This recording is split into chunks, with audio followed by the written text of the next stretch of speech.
From Hollywood, it's time now for John Lund as Johnny Dollar. This is Orrin Vance. Sent me up to Ossining 7 years ago, remember? Orrin Vance. Oh, the Zeman case? Now you got it. You know, Della, I thought a lot about coming out and killing you. Instead, I'm going to do you a favor. What's on your mind, Vance? I did all my time, and people don't like to hire ex-cons. I think maybe you and I can work out something. I haven't got any jobs, Vance. I'm not asking for a job. This sounds like double talk to me. I don't think you... Don't you give me any routine, Dell. I've heard them all.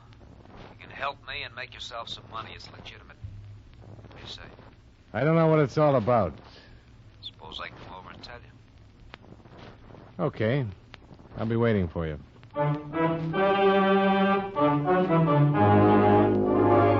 John Lund in a transcribed adventure of the man with the action-packed expense account, America's fabulous freelance insurance investigator. Yours truly, Johnny Dollar.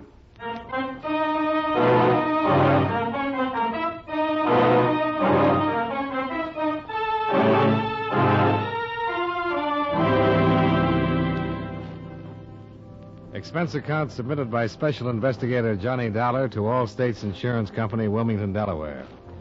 Attention, Mr. Don Freed, Chief Investigator. Since your office authorized me to conduct certain inquiries based on information supplied by Orrin Vance, I am billing you accordingly. The following is an accounting of expenditures during my investigation of the Baltimore matter. Expense account item 1, $295. A phone call to prisoner dismissal board at Sing Sing Prison, where I was informed that Orrin Vance had been released 3 days before the above date. He had completed 7 years of a 7 to 15-year term for grand theft. It was an unparoled release. The chaplain described him as a model prisoner with a better-than-average chance of remaining out of prison for the rest of his life. For that reason, I was willing to listen to his story when he showed up an hour later.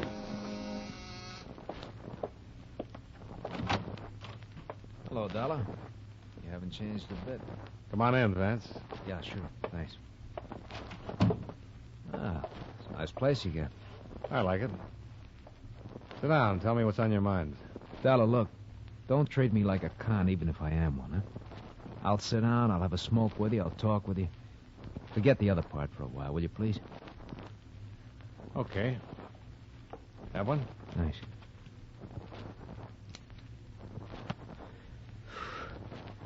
Just that everybody's doing that. Even my wife. Went over to see her the first day I got out. You know what? What? Katie wouldn't let me in the house. She gave me $40, told me to go out and get a decent job. Tell you, she had it all worked out. Work hard, she said. 6 months, if everything's okay and you're not in any trouble, you can come home to me and the kids. If not, she said, I'm going to divorce you. What do you want me to say? I want you to offer me a seat. Invite me to sit down. Sure. Thanks again. You know, thought about it a lot. If you hadn't been out to get me 7 years ago, I'd have had you over for dinner. Maybe we would have been friends. Maybe. Look, I can't get a job, and I'll have to go in business for myself. I need a stake. That's why I'm here to see you. I talked to you maybe 20 times while you were working on that Zeman case, and I think I got to know you.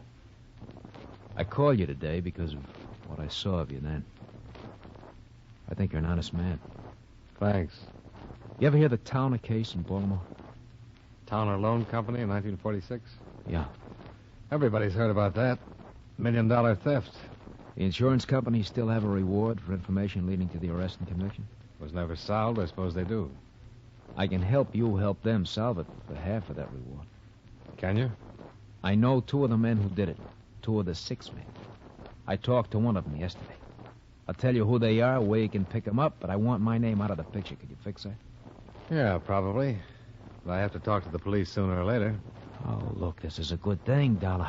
And all I'm asking is your promise to keep my name out of it. Tell me how good before I make any promises. That's fair enough. They had some of the serial numbers on part of the tape. Here. This is one of the bills. Why don't you check it with them? Then we'll take it from here, huh?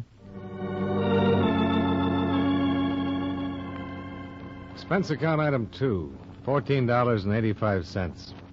A long-distance phone call to Chief Investigator Don Freed, Allstate's Insurance, who verified that the serial numbers on the $10 bill Orrin Vance handed me tied in with the Towner Loan Company theft. I explained the information I had at hand and the source from which it had come, leaving out any mention of names.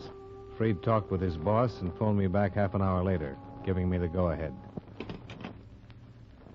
Okay, Vance. You're in business. All right, how does it work? You tell me who they are, I'll handle it from here. I mean the money part. When we have something, you'll get paid for it. All I've had so far is talk. This bill could have come from anywhere. You might have picked it up at a cigar counter. Look, I got it from a man named Leonard Torpy. He lives in New York. He's one of them. Leonard Torpy? Yeah. I met him my second year at Ossining. He was up on an old petty theft charge. He did 18 months. Told me to look him up when I got out. Now, this part may sound crazy, but we had a few drinks together in his place yesterday. I was weeping on his shoulder about all my hard luck, and he said, "You think you got hard luck?" Well, and then he marched me into the bedroom and showed me a stack of money in a bureau drawer. He said he couldn't spend it. He gave me one of the bills. Yeah. Must have been pretty drunk out. Yeah, it was. I got to thinking about it. I checked the bill, found out it was from the Towner thing. I looked up the story on it. Torpy fits the description of one of the hold-up men right down the line. Now, we'll see. You say you know two of them. Who's the other one? Harold King lives in Reno, Nevada now. Runs a filling station there. He used to come see Torpy on visiting days. I saw him several times. What makes you think he had a part in the Towner thing?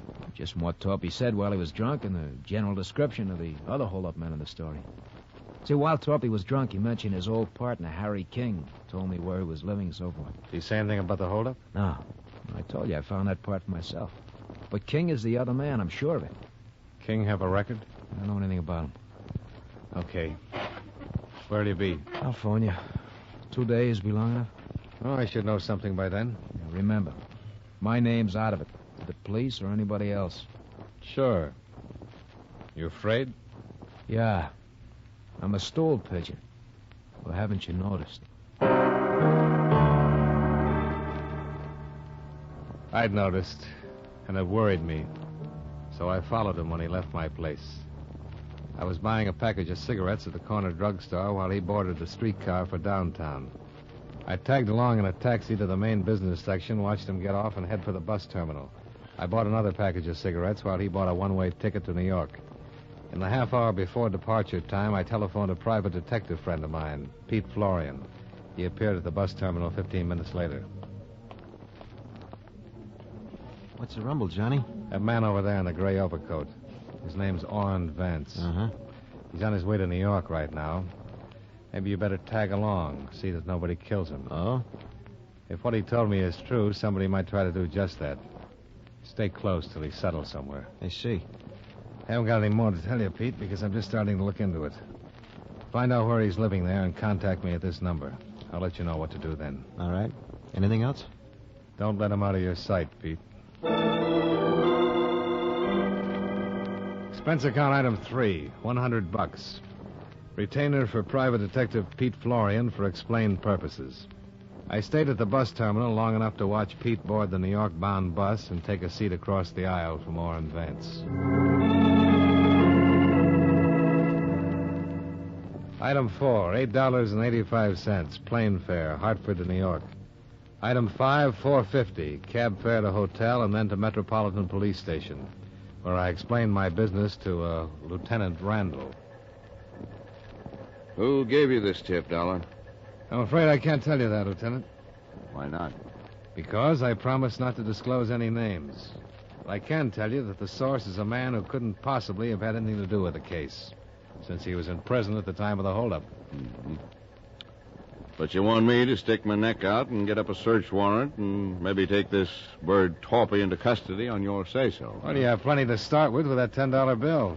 Should be enough for you to look into it. That why you looked into it? Frankly, yes. Prima facie evidence. But no name. No name. I've told you all there is to know. Believe me. Let's get busy.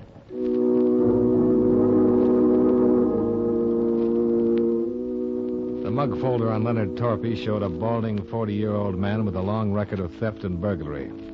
There was no record for a Harold King, although he was listed as an associate of Torpy's. Lieutenant Randall wired Reno authorities requesting they locate King and hold him for possible questioning. Once these preliminaries were accomplished, Randall and I went out to the address Orrin Vance had given me.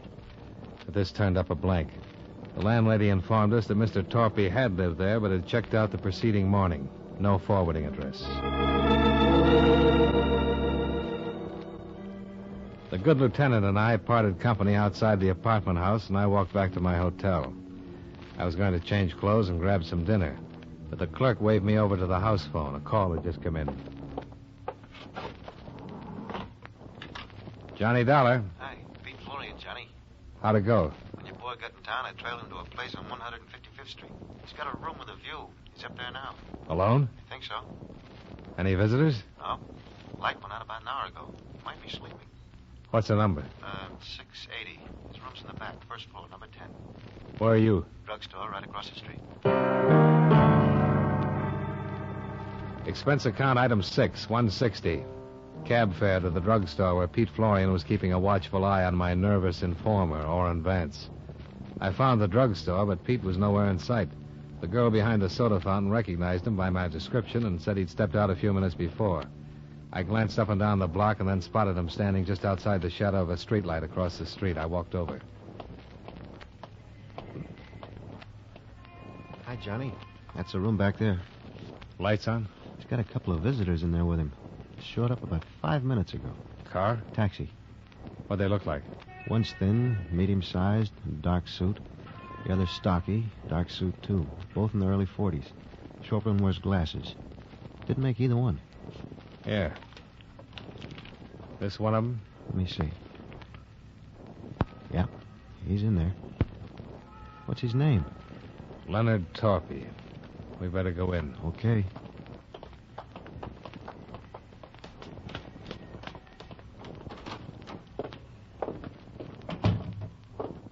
Right back there. Yeah. Who's Leonard Torpy? That's somebody who might want to kill Vance. Wish I knew more about what this is all about, Johnny. Yeah, so do I. It's all talk so far. I see. Better cover me. From over there. Okay. Okay.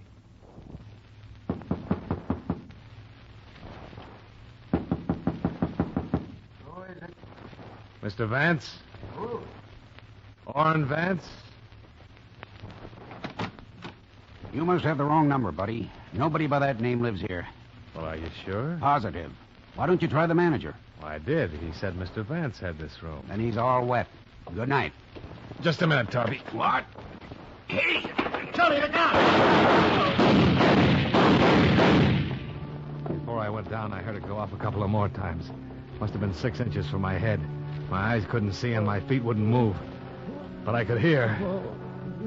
There was someone very close to me. And he was dying. Johnny. Johnny. Johnny.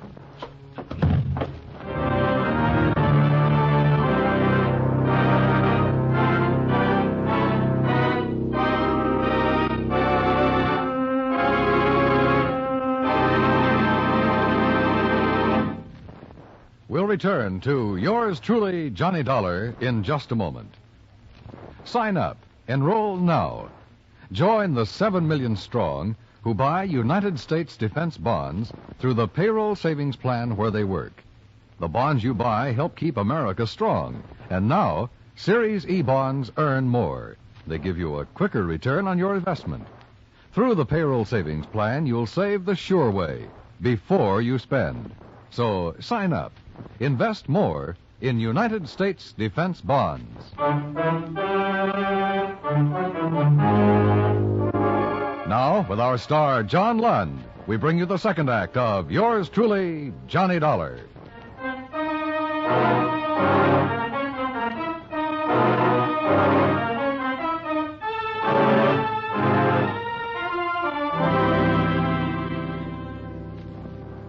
I won't talk about my operation, but I had one at the police emergency hospital. As a matter of fact, I had two. They prodded a .38 slug out of my neck and another one out of my shoulder. It was 48 hours before I was allowed to sit up in bed and talk. Naturally enough, my first visitor was Lieutenant Randall. He looked haggard, tired, worried. You say you hired this Pete Florian? Yeah, to keep an eye on Orrin Vance. This your tipster? It's okay to tell it now, I suppose. Yeah. Well, thanks. Florian died right there in the hall. 4 slugs hit him. Vance is on the floor beneath you, still hanging on. You keeping track of all this? What about Torpy? Did you get him? We didn't, but Florian did. Torpy's in the morgue. The other man got away. Quite a night. Yeah. Look, Dollar. You're the only one who can give me the story now. Vance isn't able to talk and won't be for another 3 days, if then. Everybody else is dead or gone. Now, what happened there? I don't know. I didn't see anything, Lieutenant. I was trying to push into the room past Torpy, and the whole world caved in. Any line on the man who was with Torpy? Good descriptions, but no luck so far. He heisted a car outside Vance's place. Found it 2 hours later, no prints on it. Some blood. He might have one of Florian's slugs in him. Yeah. We gotta land that bird. Hey, you all right? I felt awful. And Lieutenant Randall left me alone for the rest of the day. At 3:30 the following day, Orrin Vance regained consciousness long enough to relate what had happened. I was wheelchaired down to his bedside. Statement enclosed. That was Harry King with Torpy. King flew here 3 days ago from Reno. He came to my place to find out what I'd done with the $10 bill Torpy gave me when he was drunk. I told him I spent it, but they didn't believe me. It was King who shot me. I've got reward money coming. I'm not gonna die. He was still hanging on 2 days later when I left the hospital. Expense account item 7, $14. Ambulance ride. From emergency hospital to my hotel. The doctors told me to take it easy for a month and I'd be all right. I had a phone call a half hour after I started to take it easy. Johnny Dollar. Are you interested in finding Harry King? Who's this? My name's Melva King. I'm Harry's wife. Oh, Do you want him or don't you? sure. I'm at Schraff's restaurant on 42nd off Broadway. Can you meet me? Yeah. How'll I know you? You won't, but I'll know you. Your picture's been in the paper for the last 3 days.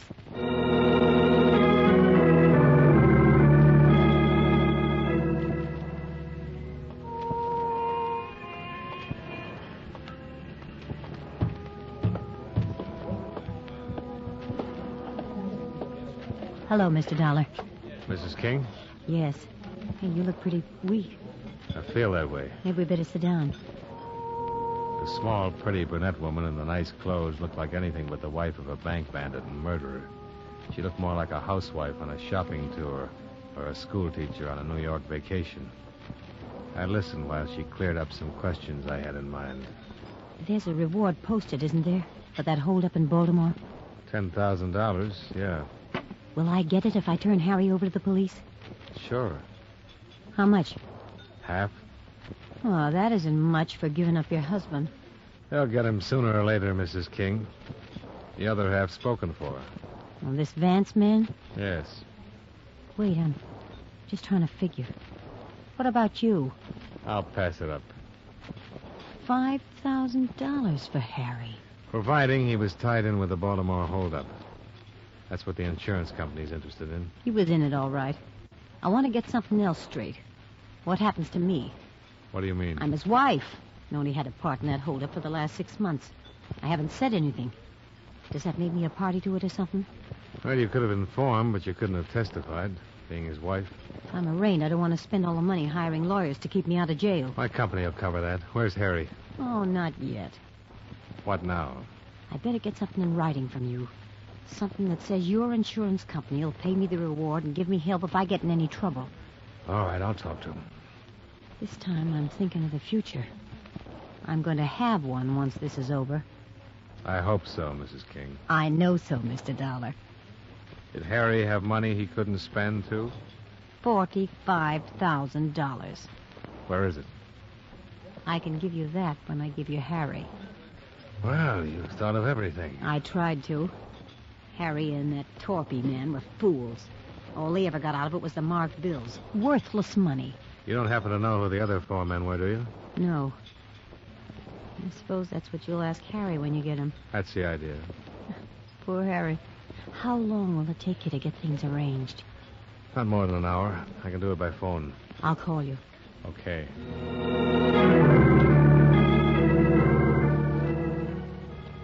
I gave her a 50-second start before I left the table and went out in the street. I was just in time to see her climb into a cab. I was trying to hail one to follow her when a black coupe pulled up to the curb. Come on, Johnny. Hey. Hustle it up. Light will change. Oh. How do you feel? Terrible. What is this? When Vance told us it was King, we checked the airlines and found out he had his wife with him when he flew in from Reno. That is Mrs. King up there in that cab, isn't it? That's who she said she was. She wants to sell you her husband for part of that reward, doesn't she? Yeah. Well, what's the delay? She wants to make sure she'll be handled all right. The money and all. Yeah. So did Vance. Don't needle me, Randall. I don't mean to. This all figures. I thought she might try to get in touch with you for just that reason. I don't get it. Well, that's why I put a man on your hotel. He followed you when you came to meet her today, then he phoned me. We looked her up. Her name was Melba Thaler before she married King. Her old man had a lot of money in Minnesota, but she couldn't keep herself out of trouble and got disinherited. Money's always been her problem. It's everybody's problem. Not the way it is with her. Now King's worth a lot of dough to her if you pay off. He's no good to her now lying somewhere with a slug in him, and he hasn't been any good to her with the marked money he got in the Towner holdup. There's something else, Randall. What? She's stalling me, I think. She said she didn't know who they were. But if she was lying and she does know who the others were in that Towner holdup, King would be worth even more money. They'd want him dead instead of with the police talking his head off. That's right. We followed Melba King's taxi for better than 45 minutes, all the way through the Holland Tunnel and into Jersey. She finally left it at a train station in Bucks County. We watched her buy a magazine and sit down in the waiting room and begin to read it. 15 minutes later, she stepped into the phone booth. When she came out, I went over to the filling station phone to see if she'd phoned my hotel. Well? She wasn't trying to get me. Well, that settles it. She's contacted the others. She's going to sell to you or them, whoever pays most for him. Some operator, isn't she? Well, when you have time, look at the file we picked up on her. 16 arrests. 1 conviction for narcotics when she was 18. Well, we'll see what we will see.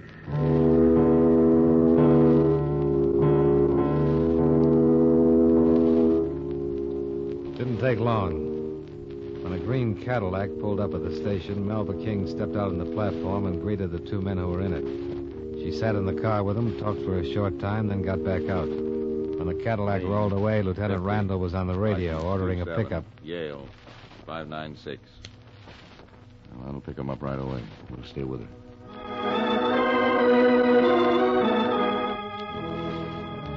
When Melba King caught another taxi, we were right behind her. She took it to an auto court about a mile from the station. We saw her go into the cabin marked D. Randall radioed in our location. We were about to check the auto court office when the door to cabin D opened. Standing beside Melba King in the doorway of the cottage was a pale, stocky man who looked as though his legs wouldn't support him another minute. Then she saw us get out of the car. No, go back. He'll kill me. He's got a gun on me. Don't do anything. Please don't do anything. That's right. Anybody gets in my way. You're hurt, King. You can't go far. I've come this far, and I'm still going to keep moving. Come on, baby, move. He was all ready for her when she got back. Yeah. Boys know I shoot. You especially. But you'd be dead now. Dollar. That's funny. I thought the same thing about you, King. Please don't do anything, please. Shut up. Oh, don't. King, listen to reason. I can tell you're hurt bad. You need help. Why don't you give it up? How much were you going to give her for me, Dollar? I wasn't How much? Tell me. half of it. Please, Harry. And how much will Woody and Al want to give you? I didn't talk to Oh, you. yes, you did. When I passed out this morning, you got real busy. How much, baby? Oh, don't. You're dying on your feet, King. Yeah? Well, that's a good place to die. On your feet. Maybe I won't make it. We'll still make it. This is gonna hurt. No. Harry, please. No! Yell if you want to. King, don't add another one to the...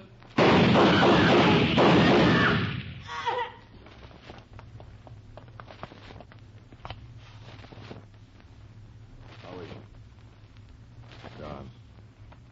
This one, too. Let's get this over with.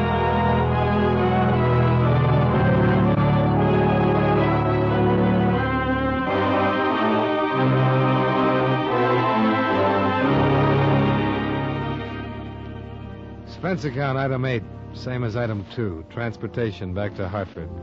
Item 9, $85, doctor bills. Item 10, miscellaneous, $48 while in New York. Expense account total, $294.60. Remarks. As you know, the 2 men Melva King contacted were also part of the 6 who had held up the Towner Loan Company.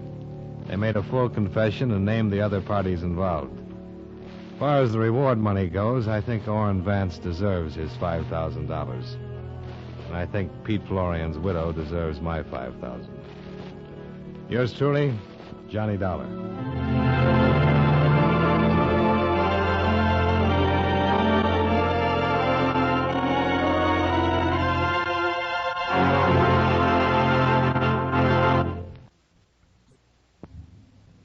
From Hollywood, it's time now